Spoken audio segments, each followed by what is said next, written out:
Welcome to Blackxecutive Podcast, where we share inspiration and actionable advice for Black creatives going pro. I'm your host, Jazz. With each episode, we'll chat with Black creatives thriving in entrepreneurship, corporate careers, and the nonprofit sector, all while building a network of Black creatives, 6 head nods apart. Enjoy the show, where the dreamers become doers and the aspiring become inspired. Let's get started. What's up, friends? Welcome back to the show. I'm your host, Jazz, and today we'll be chatting with Terrance Forte, owner and head photographer of Forte Photography. Welcome to the show. What's going on, guys? What's going on? Glad to have you here. What do you go by professionally? Do you go by Terrance or do you go by Forte? So, me and you we go back. So we kind of go either way. Professionally here, I go by Terrance. I mean, once we actually establish like a little working relationship, it transforms from Terrance to Forte. So, I'm good with either or. Okay. I know, you just said, we go back. I think I've known you probably longer than any other guest who's been on the show so far. So, yeah. So I'm always trying to ask people, what name do you professionally go by? Because I'm going to, by default, call you the name that I always call you. Yeah. Right. So can you tell us, of course, I know a little bit about you, but can you tell the listeners a little bit about who you are and how you got into photography? Well, so I am a portrait, lifestyle, and fitness photographer in the Washington, D.C., Maryland, and Virginia area, DMV for short. And so basically how it all came about is me and my wife's wedding photographer. I saw the way the images looked once he actually got finished with them, and looking at, sarcastically speaking, looking at the amount of money that we actually spent for those images, and I was just like, man, that's it. Right.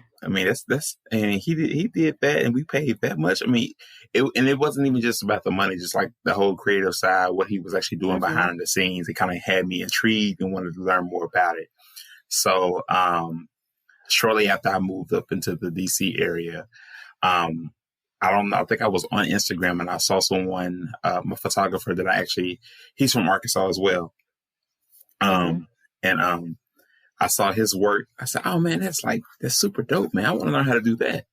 So I started right then. I think it was September 27th of 2017.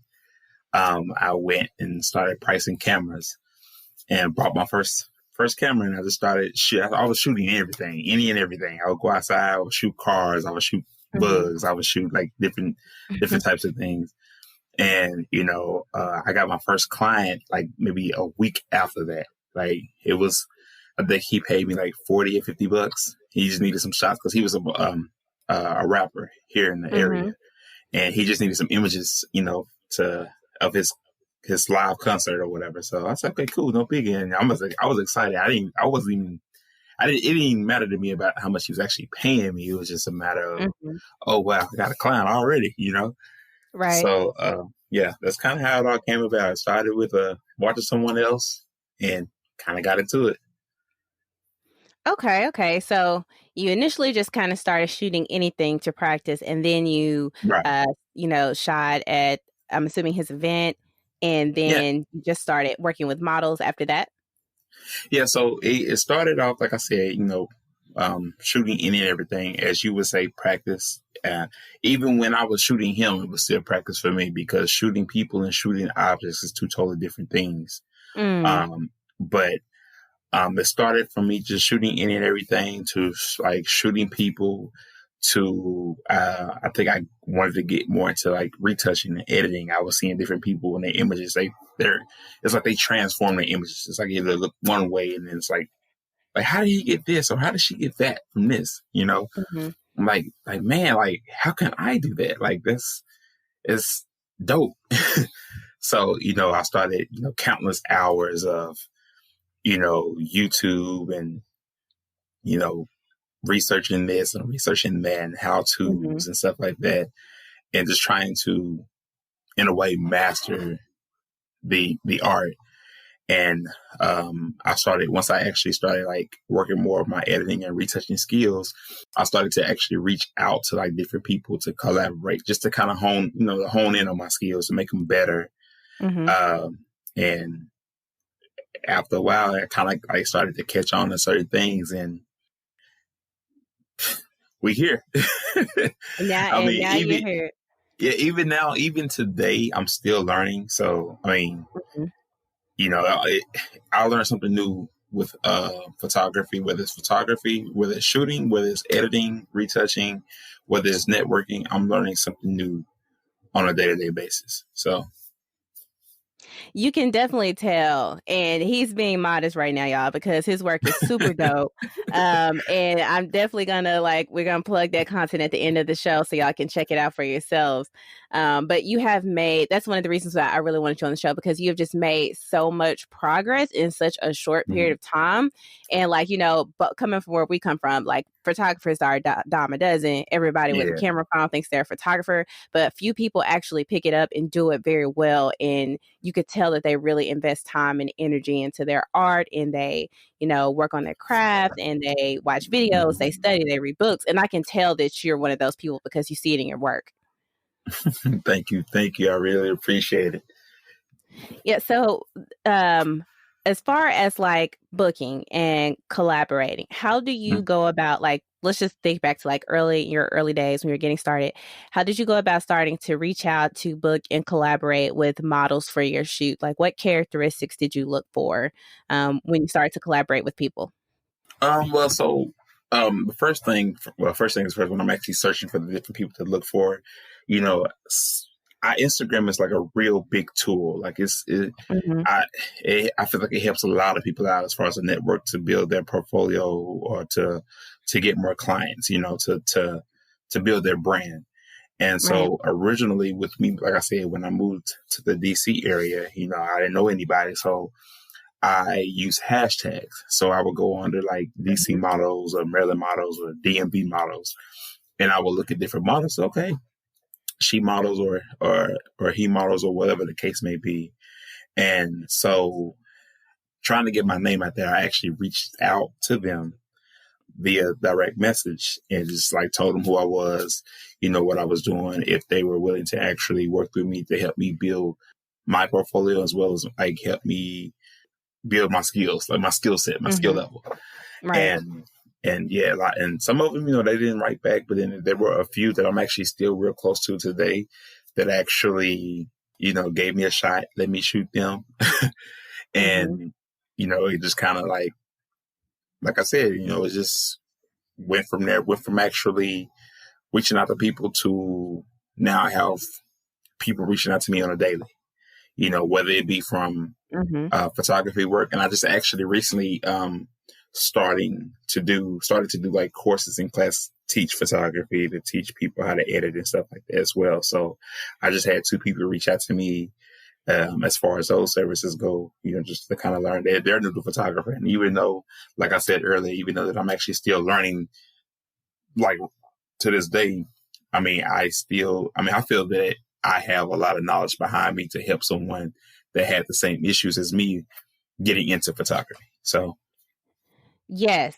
And I've noticed that like you're doing a lot more work behind the scenes, like sharing that work with people of what you're doing behind the scenes. And so I'm gonna piggyback back to that, because I think that's like a really interesting way to approach building your brand. But I kind of wanted to go back to like how you were just talking about reaching out, trying to see which models work with you for like trade shoots, which is, for those of y'all who aren't familiar, like with modeling and photography, that happens a lot with new models, new photographers trying to, exchange services for exposure.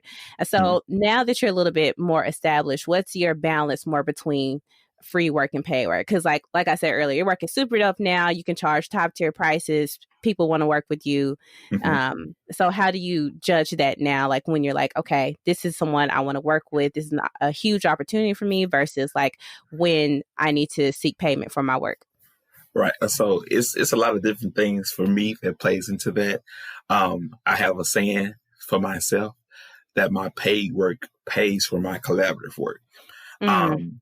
Yeah. So like, if I haven't really made that much, as far as paid, like paid gigs and paid work, that kind of limits my collaborative work. Why I shoot for free when I know I can charge top tier. Also, on the flip side to that, so let's say if someone reaches out to me, even whether it's a new model or an experienced model, someone reaches out to me and wants to collaborate.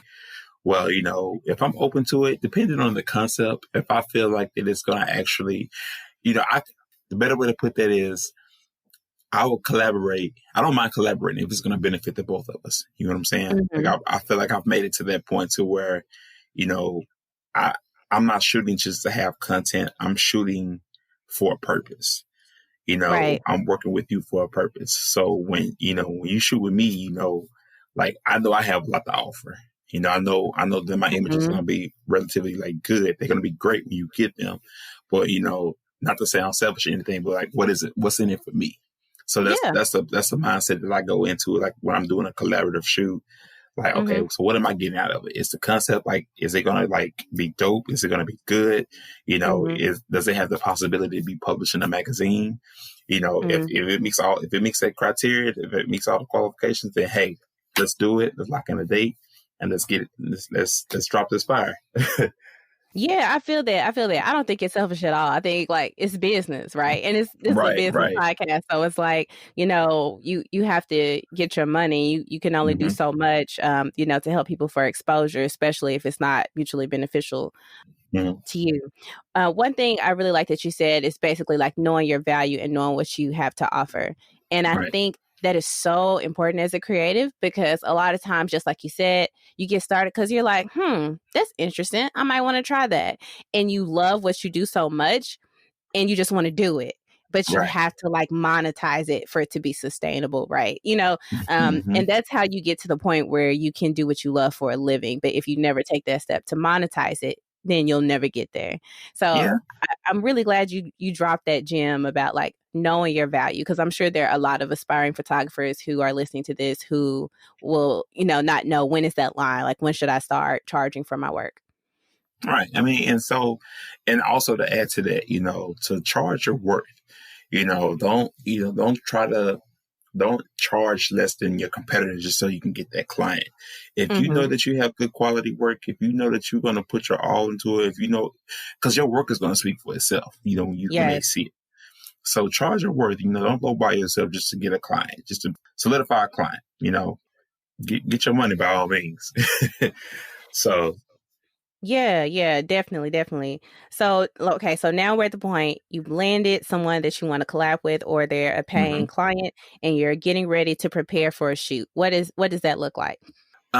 So I get ready to collaborate with someone. The conversation pretty much goes, what ideas that you have in mind. Now, if I reach out to you, that's a totally different thing. That's because I've already have an ideal in mind that I feel that you'll be perfect for. And, in my mind, well, with me, I already have a mood board. I already have the whole concept planned out. It's just a matter of, if the model is able to execute said concept. So, we basically have a conversation as far as like wardrobe, makeup artists. I've actually, had the liberty of working with some dope wardrobe stylists and makeup artists here in the area. Some of them has actually reached out to me wanting to collab on work as well. So I utilize that as an opportunity to actually help us out with the shoot. So basically, like I said, I put it together a mood board. We solidify a date, a location, whether it's outdoors or studio. And that's pretty much it. Bring the energy, because I'm going to definitely bring mine. So. Right. Yeah. You definitely have to have energy. Have you ever been in a situation where you kind of had a model that you were collabing with and the energy just wasn't there and the shoot wasn't working? Like, how did you handle that? Actually, I just had one of those. Close to home.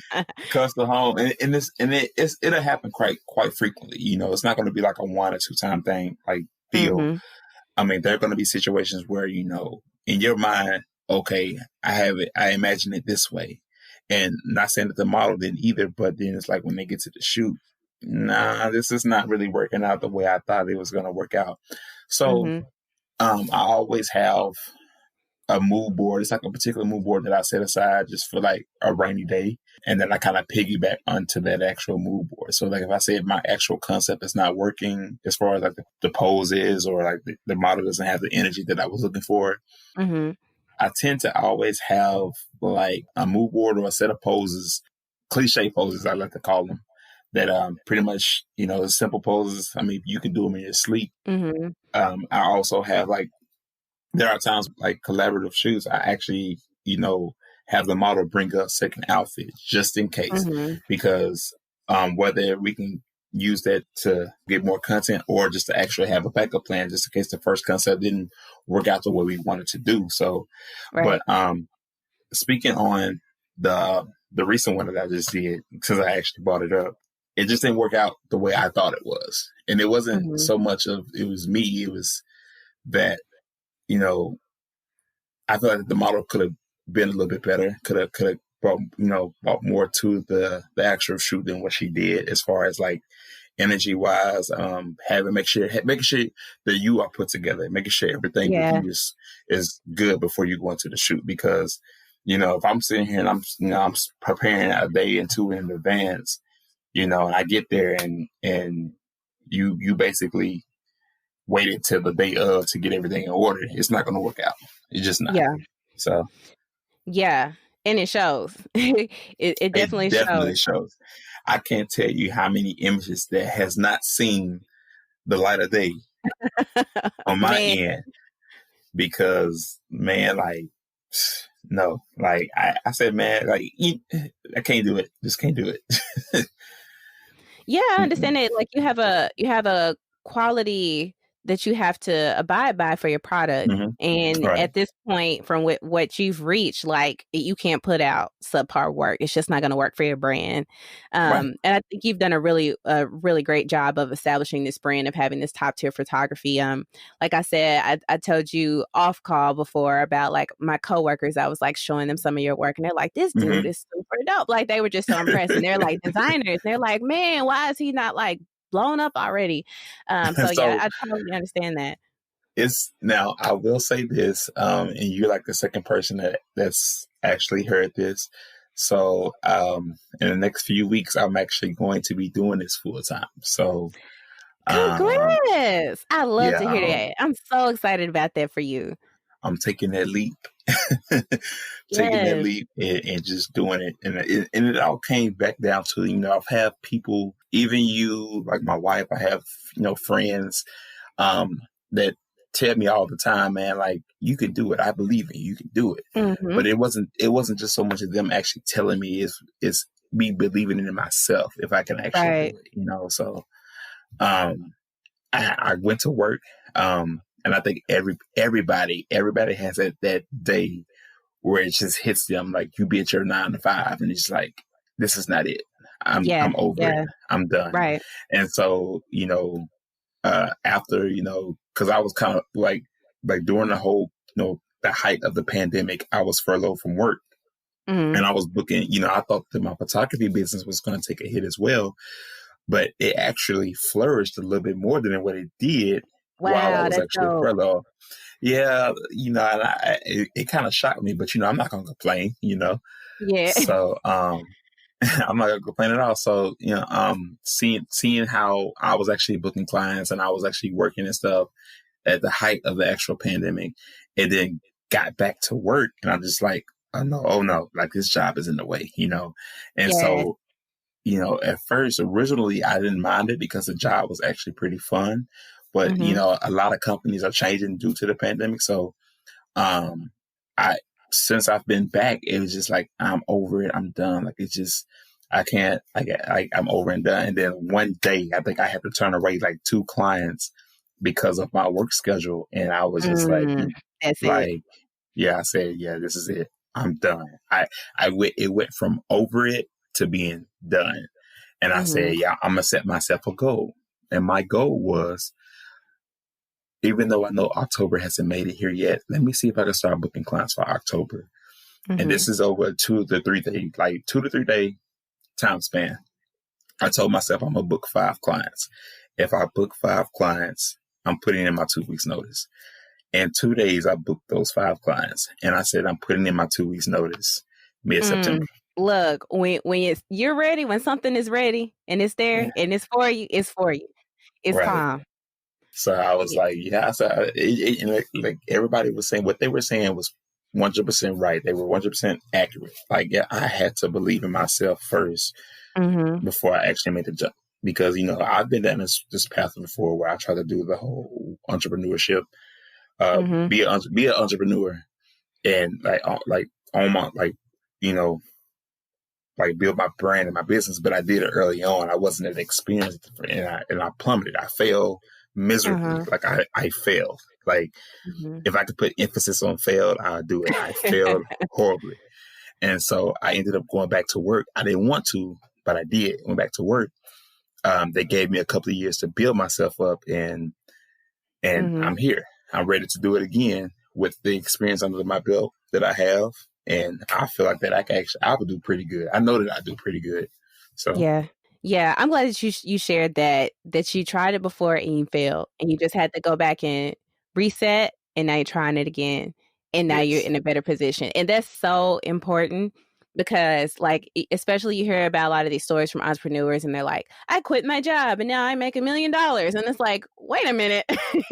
People don't want to talk about how many times did you quit your job and then go back to work and quit and go back to work, or you had to go back and live with your parents. Like, what were the struggles in that journey? Like, you didn't just wake up one day and go to $1 million, No. So for me, my issue was, finances, especially moving to a new area where we don't really have a lot of family. Actually, we have no family here at all.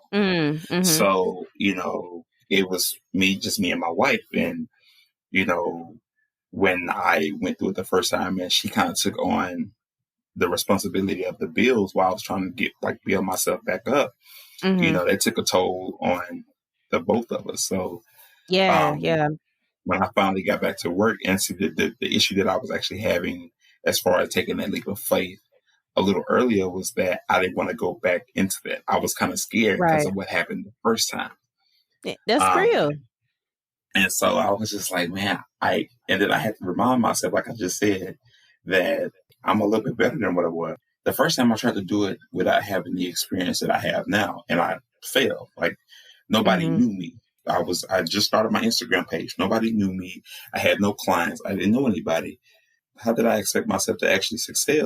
Succeed, and nobody knows me. So let me give myself time to build myself up, and then try this again at a later date.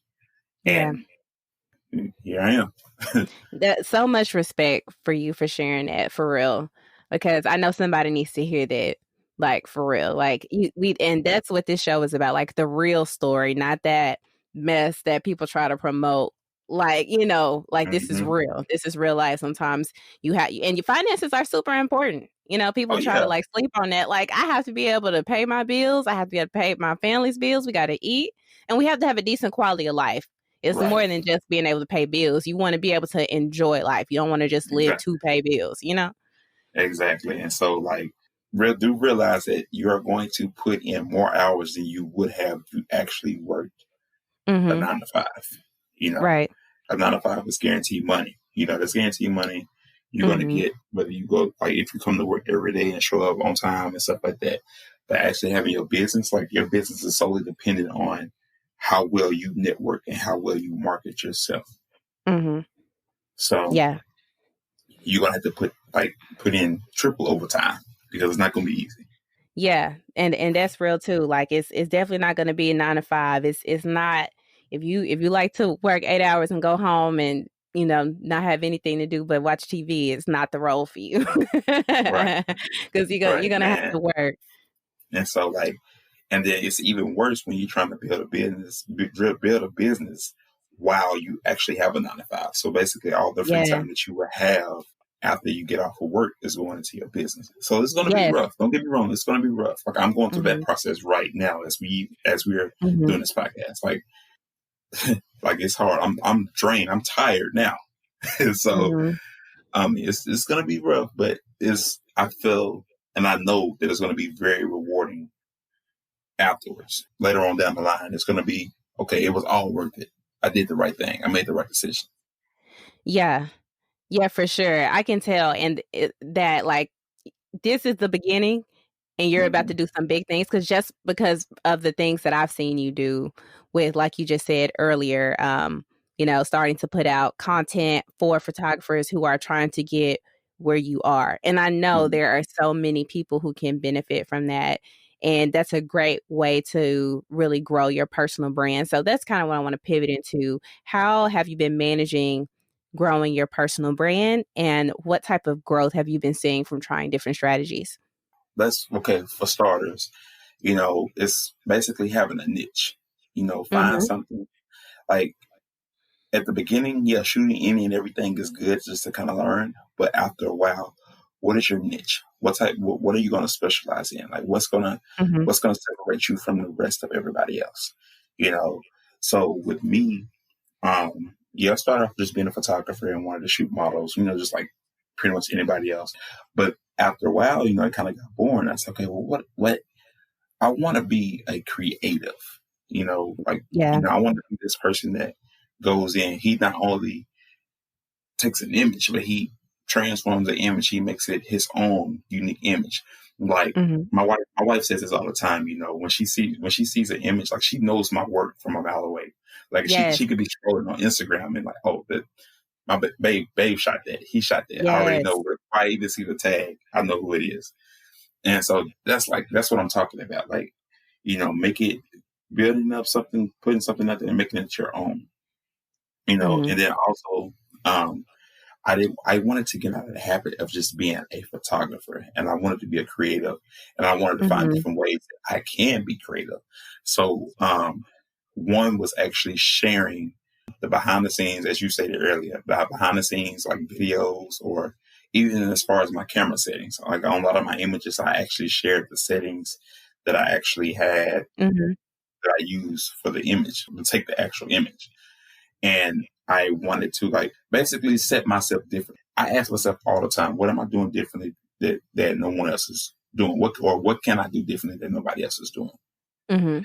And that was one way. I've actually transformed it and switched over to YouTube to actually give people a more in-depth behind the scenes on what goes on and the type of shoots that I'm doing. Now, I don't do it from every shoot, not for every particular shoot, but just certain Mhm. ones that I feel will be beneficial to the public or to the people that are actually interested in watching. So, Yeah, I've seen some of those. I know you sent me some of your early versions, and they mhm. were just so high quality and already had me engaged. So I know over time, it's just gonna get better and better, and you're gonna pick up more people that are really following you.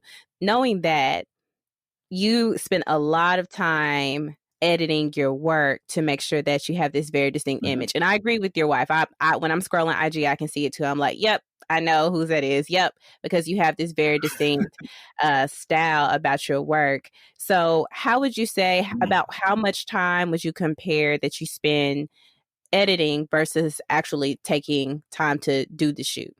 On a good day, I spend at least 4 to 5 hours on one image. Wow. And yes, that's like taking 5 or 10 minute breaks here and there, and giving my eyes a break because you look at the screen for a certain period of time, it kind of takes a toll on you. Yeah. But yeah, for a good image, like something that I'm like, oh man, this is gonna be dope. I'm excited. I'm like Birdman hand rub as I'm actually editing the image. Like, yeah, this is gonna be dope. So about a good 45 hours on a good day. On an okay day, 2 to 3. Either way it go, I still invest a lot of time into the images. So regardless of how much time I invest, it's still going to be a good image regardless. Now, video, I'm actually starting to get into that a little bit. Mhm. And I'm quickly learning that it's not as simple as photography is. It's a little bit more work Mhm. involved. And Yeah. and for the type of stuff that I'm trying to do, I realize I have to have more people. But that's a different topic for another day. So, I well, look, when you get to that day, I want that interview when you have Forte Photography and it's like this huge global corporation. Like, that's don't forget about me. that's eventually what I want to evolve to. I just want to go from being Terrance Forte of Forte Photography, the photographer, to like a multimedia group. So Mm-hmm. for photography, multimedia group, or whatever I decide to name it. But I wanted to be Mm-hmm. like photography, video, media, and it go from just being one person to like 2 and 3 and 4 other people with a whole team Mm-hmm. behind it. Because in order to grow, we all work together. From the makeup artist, from the Mm-hmm. stylist, from the photographer to the model, a group Yeah. like to you see all these people, you see these big brands out here that like Vogue or even Essence and these other brands. Like when they post these images, they have a team that worked on Right. all of this and helped prepare this before they actually publish it and put it out there for the world to see. So all these images that you see in this magazine, they had everything locked and go. They had a person for every single thing. So Mm-hmm. that's Yeah. eventually that's my one of my end goals. That's not my only end goal, but that's one of my end goals. Care to elaborate on those other goals? I would love to know. So I've been published twice this past month. Congratulations on that. You just got everything popping right now. It's your time. Yeah. I mean, it's kind of it's I can't really believe it. In the same breath, I do believe it because I worked hard. I've been prepared for this. But yeah, I've been published twice this past month. I have one that's actually they're working on it right now to get into a magazine. YouTube is the second one because I'm a big Mm-hmm. introvert. I don't like talking in front of a lot of people. And even though with YouTube you're recording with just the camera, in the back of my mind I know that billion people have it has a possibility to reach a lot of different other people across the Right. world, across the whole globe. Mm-hmm. And just that thought, it's like it has to be perfect, it has to be right. So Yeah. I've been spending a lot of time on my video, like I said earlier, on my video to hone in on that so I can put out good quality content on my YouTube. So on my YouTube channel. Now, I'm going to be selfish here for a moment and ask for some advice myself on that because as you know, I'm introverted too. So it takes a lot out of me to have to put content out there for the world to pretty much critique as they will. And the internet is ruthless and undefeated. So like, how have you been preparing yourself to deal with it? And like you already have so much content on IG. Like, how have you been dealing with that? Managing the trolls, managing any imposter syndrome that can come with that, any of that? Just do it. I mean, you're not going to be perfect. You're not going to be perfect right at the gate. And so for me, I was worrying about, everything else around me instead of me, and had to realize that people are coming to me for the content. They're coming to me to learn different things. They're not worried about anything else that's behind me. Now, if everything behind me or around me is good, then that's a plus. But to know that, like, everything is not going to be good at the gate. Everybody had to start from somewhere. Yes. And that goes from photography, that goes from modeling, that goes from even what we're doing right now. So, like, if you're not going to be great, nobody was great out the womb. Like, nobody came out the womb like loaded and ready to take on the world. Like, nah. Like, you have to prepare. You have to learn. Get yourself ready to embark on certain journeys. So that's the way I look at it. I just chunked it up and told myself, okay, I'm going to just do it. I messed up. Right. I messed up. That's a learning experience. Figure out what I messed up on, figure out a solution. What can I do better so the next time it won't happen, this won't happen or that won't happen. And got it. Do it again. Do it again over and over till you get what you're looking for. Yes.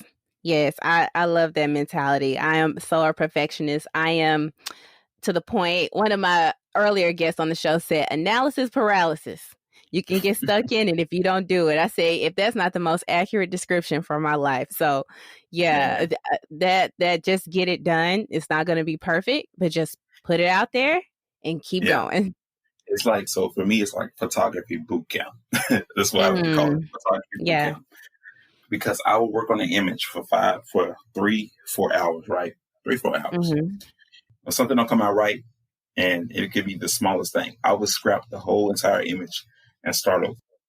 When you in boot camp, and you do something wrong or whatever, or somebody that you're in boot camp with do something wrong, the whole team has to pay for it. You have to work. You have to start all over. You got here, but you messed up somewhere, so start all over, do it all over again. That's how I do myself. I'm my biggest and worst critic. Yeah, Because I understand that. yeah, because if it's something, even though somebody else, they might not even notice it, I notice it. So I want my stuff to be good if I'm going to actually put it out there. And that's one thing that I had to learn, that I'm not perfect. I'm not perfect. I'm still learning. So with that being said, okay, I have to kind of like take it easy on myself,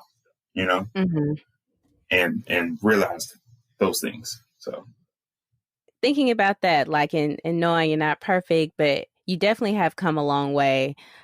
How has your process kind of evolved from when you first started to now? Like, is there anything in particular that stands out? Like, man, there was this one thing I really needed to work on, or one thing that just really changed my whole style, or anything like that?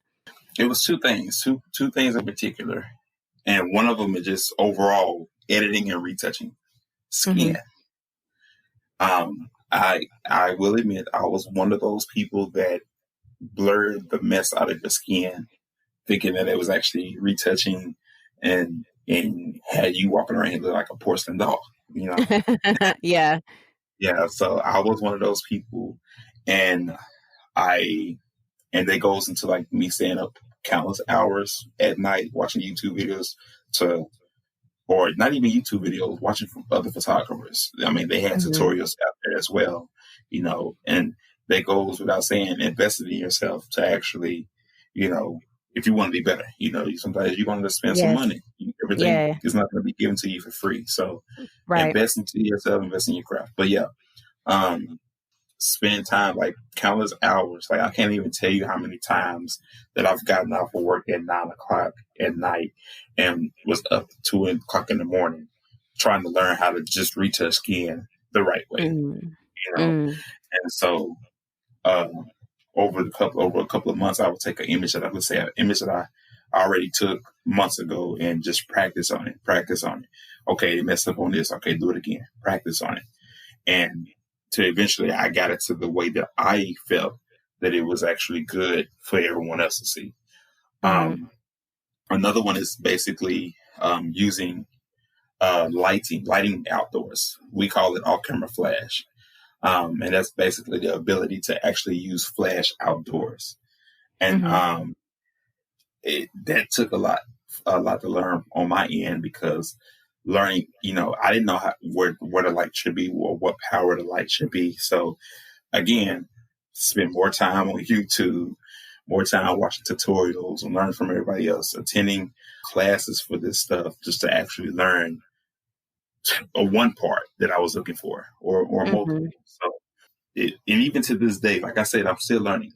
Those have been like two factors that I'm still kind of like learning different things on, like trying to edit a certain way, or try to went from editing skin to like get into beauty photography and actually like how to actually edit someone's face.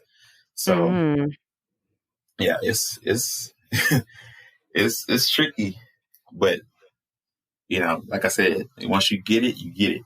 It's like you can do it without thinking about it, or know how to do it as you're taking the shot. Like it's been plenty of times, like I'm taking the shot and I already know how I want to edit this image before I even get to the computer. So okay, yeah, that's pretty dope. Like, so you already have like in your mind, like I know exactly what I'm gonna do with this and do with that. oh and yeah. If I see something in camera, like I see like the background, the colors, it's okay, I'm gonna have the colors like this. All right, boom, I have her skin tone like this. I already have it in my mind on how now, like that's me now. Like I already have it in my mind how I actually want to do the image once I get it in post. So that's you can truly see like the change in mindset. Like you think like a creative, Yeah. So you really have to start thinking that way. Yeah, it's been a journey, but I'm excited. I'm ready to see where else it's going to take me. Definitely. I am too.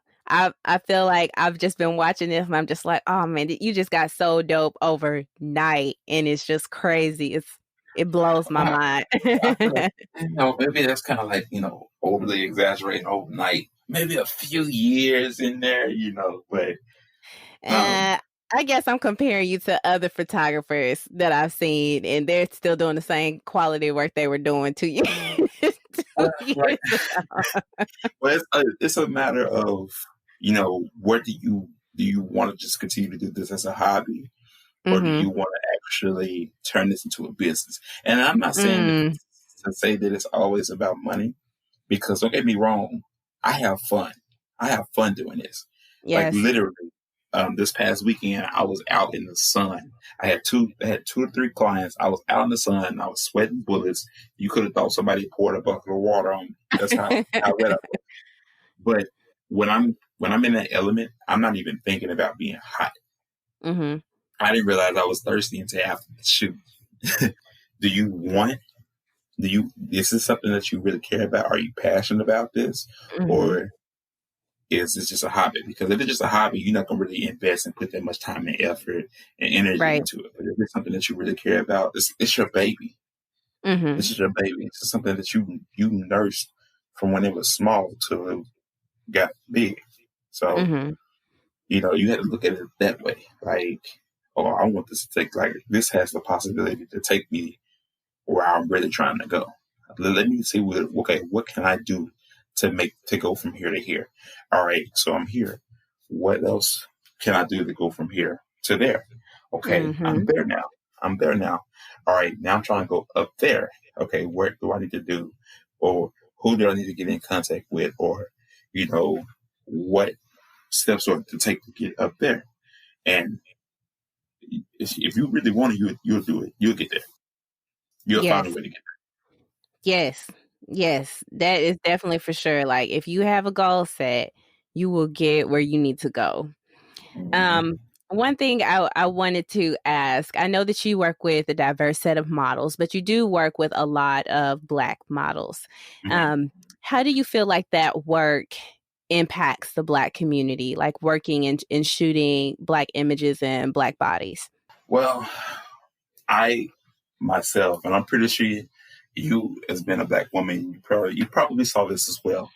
I got tired of going to Pinterest and going to just Safari on my phone, surfing concepts, and all I saw was, models of a different race other than Black. Yes. Right. And so my first initial concept, my idea was, okay, well, you know what? Let me take some of their concepts, make it my own, and have a woman or a man of color, to Mm-hmm. to to recreate this concept, but make it our own. Now we're not going to do the same concept they did. We're going to Mm-hmm. use their concept as inspiration and make our own. And Mm-hmm. that was one way. That was one of the things that actually got me into that part, like actually wanting use their ideas to make my own idea. Mm-hmm. And I'm trying to find a good way to actually put that, but there's no other way to actually put that. But Yeah. um, that was like, really, to be honest, that's the main thing. Like I just got Mm-hmm. tired of seeing that, and like we need more. Now we need more of our Black people, our Black women, our Black men out here Mm-hmm. showcase the same way as them. They deserve it too. You got just as well as you have this model. You have the same caliber. Just It's just a person Mm-hmm. of color. They have the same caliber. They have the same image, the same look, the same abilities as this other person.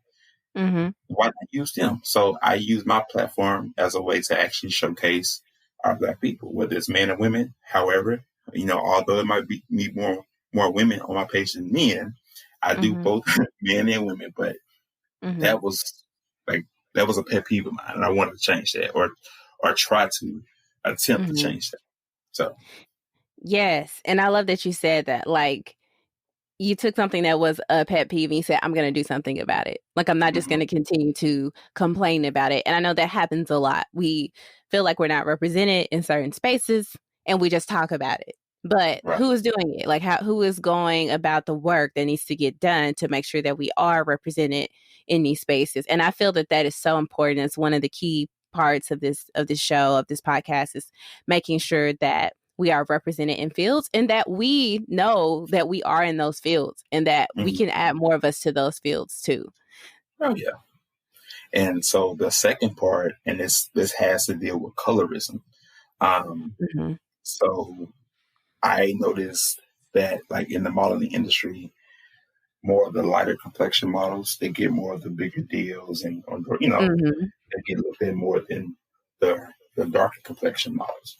And so when I started to see that, and even with me, I was guilty of it myself.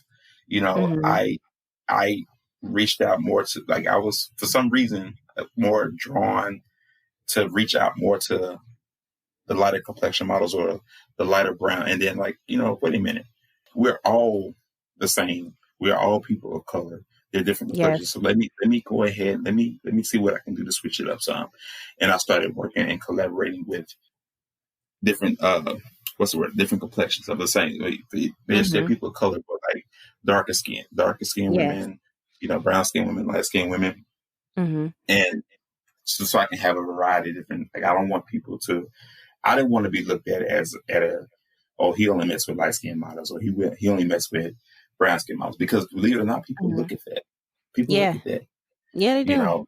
Like even myself, when I go look at a model or something like that, she only works, or he only works with a certain type of photographer, or when I look at this different model, okay, well, she only works with, a certain.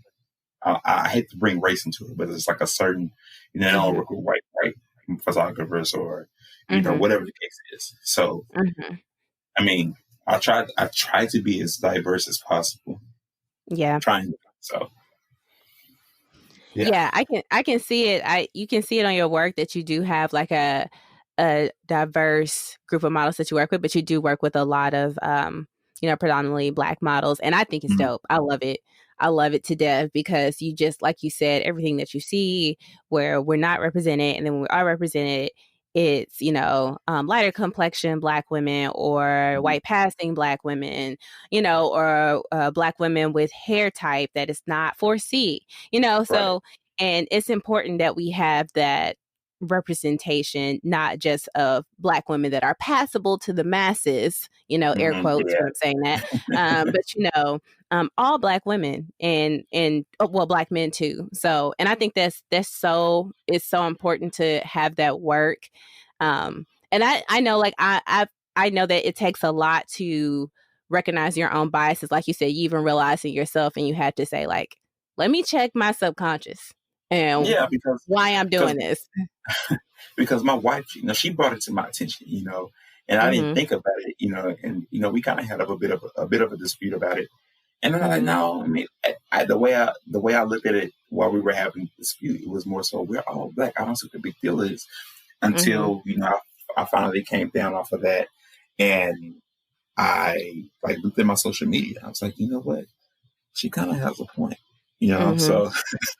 I said, well, let me switch it up. Let me switch it up a bit.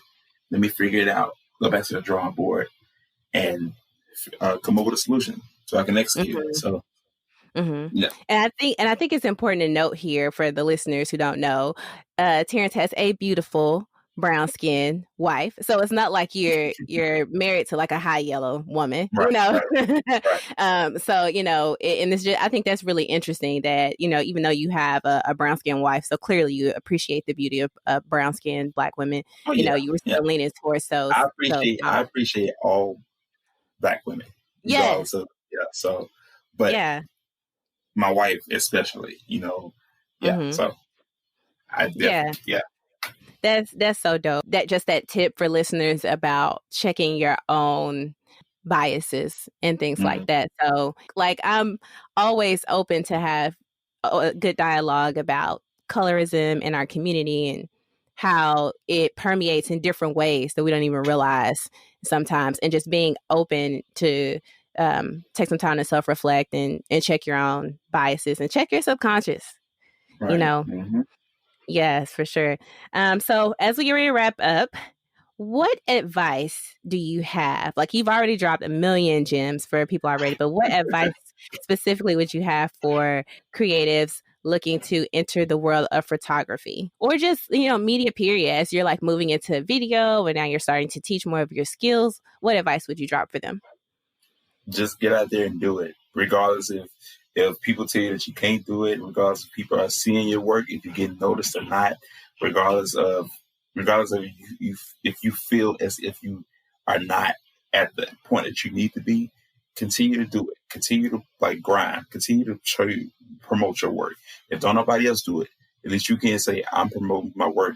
If something does happen, if you blow up, it was because of you. It wasn't because of anybody else. It was because of you. So Right. continue to go out there, continue to grind, continue to excel and succeed in everything that you do. Like, just do it. Like Mikey say, just do it. Yes. That's all. Yes. That's the best. That's the best advice I can actually give you. Just do it. Yes. People doubt themselves all the time. They doubt themselves. I don't know this and I don't know that. Put that on the back burner. You know what? I'm gonna just do it anyway. Just do it anyway.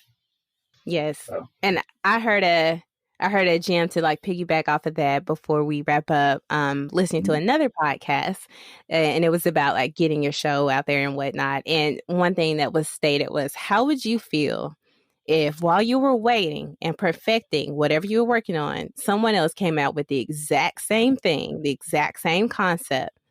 And the only difference is that they just got it up before you while you were in analysis paralysis. Someone else did it. And it's like, it's not like you still can't do it, but you're like, I had it. I was there. I was right there. And I just didn't do it. You sat on it too long. You sat on it. That's why I say you just have to go out there and do it, because believe it or not, and this goes back to what I said earlier, you are your biggest and worst critic. Mm-hmm. Believe it or not, you might not like it, but you might have 10 other people that might be in love with it. You know, they might feel like it's magazine worthy. It might be dope. Like, oh, we gotta hurry put this out ASAP. And the whole time in the back of your mind, you think like, dang, I didn't even think it was that good. Right. So like, right when you second guess yourself, always think about that. Think about somebody's always watching you, whether it's 2,000 people, whether it's 200,000 people, whether it's 20 people. Somebody is watching you. Yes. So just do it, regardless of the fact. Do it, because you never know. You just never know. Get it done. All right. Thank you so much for like taking the time to talk. I know that you are like on a hustle right now. You have a million things to do, but you made some time to chat with me. So I really appreciate that. How can people find you? So you can also, I have a lot of different ways you can find me. You can you can check out my Instagram. It's Forte Photography.